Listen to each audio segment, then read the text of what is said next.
Hello, I'm Dr. Patrick Hwu, CEO of Moffitt Cancer Center. I'm coming to you from Washington, D.C. at the SITC 2025 annual meeting. We're here with Dr. Peter Forsyth, head of neuro-oncology at Moffitt Cancer Center and an expert in therapy for leptomeningeal disease. So, Peter, tell us, what is leptomeningeal disease?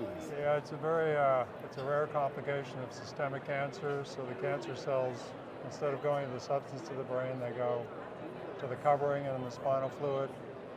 It's not well understood, and it has a very, very, very bad prognosis, like 3 or 4 months, something like that. And the current treatments are just radiation and maybe some intrathecal chemo that works, but doesn't really work that well. So it's when the cancer spreads into the lining in the fluid that's bathing the brain and spinal cord. That's called leptomeningeal disease. And you're doing something very novel. What are you doing with the immune system to treat this? Well, so there's just been a couple of papers that have pointed out that it's kind of an immunological disease. So there's a whole bunch of immune cells in there.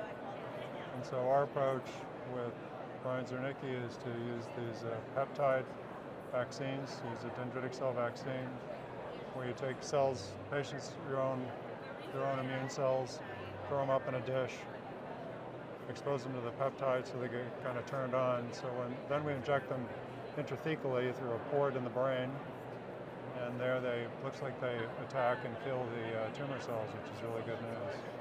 Well, it's very exciting. So you're using dendritic cells you grow from the blood. These are cells that activate the soldiers, the T cells. Yeah. So you're taking these dendritic cells, growing them up, putting in an antigen for them to recognize the leptomeningeal cancer, and then injecting them into the fluid that bathes the brain and spinal cord.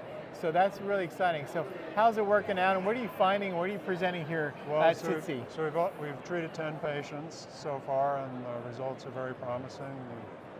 The average survival is like about 18 months. About 3 patients have passed their 2nd-year anniversary, which is a huge milestone. So it's doing something. It's hard to talk about efficacy from a phase 1. But we also did transcriptomic analysis because we wanted to see what was going on in the fluid, and we get the response that we think. So there's activation of CD4 cells, as well as this tremendous activation of B cells that we're trying to figure out. So about 25% of the cells are B cells. We think they're making antibodies. It's hard with the CSF because there's not much volume. So stuff that you could do in the lab with serum, 5 days a week.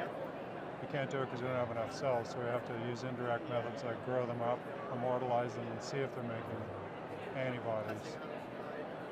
So it's pretty exciting, we're trying to figure it out, and it's clearly helping people. And we're really lucky because we got funded, so we can go straight from the phase 1 to a phase 2 without all the usual delay. We write a grant and it's rejected, and then you have to resubmit it. So we can be really, really fast. And then we have funding for another phase 1 in this disease, so it's pretty exciting. And we, unlike almost all the other tumor types, where having 2 IITs, investigator-initiated trials, open at a time is good. I mean, I don't think anyone else is doing this in the world where they have a couple open at the same time. And so we're going to have 3 probably open, within the year. So we've been really lucky because of the leadership and the advice that I got that we're able to make this happen so quickly.